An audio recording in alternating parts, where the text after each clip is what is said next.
flood market of Michigan.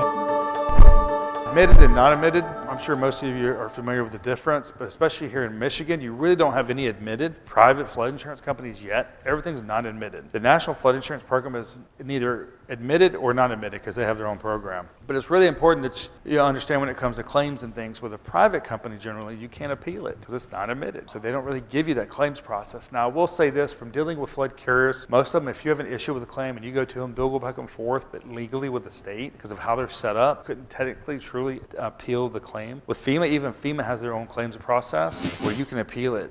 You have 60 days to appeal it after you've received either a denial letter or something like that. So it's important to understand that with admitted and not admitted, how those different rules work in each state. And I know Michigan's had a lot of legislative changes in the last 2 years with PIP and no fault, all these different things that are happening. When it comes to the National Flood Insurance Program and private, wait periods are completely different. You're closing on a loan, there's no wait period with either one. If you're not generally outside of a flood map change, there's a 30-day wait with the National Flood Insurance Program. The wait with a private is going to range probably from 1 day to 15 days, depending on how the contract's written. So make sure to read the form.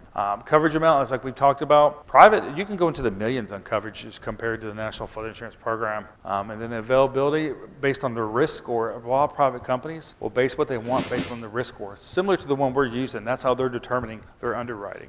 And then loss of use, whether additional living expenses, whatever you want to call it, it's available in private, but it's not available with the National Flood Insurance Program. I mean, that could provide, I had a customer in Nebraska that had a private policy and her neighbors had an NFIP, and she had a hotel paid for 6 months.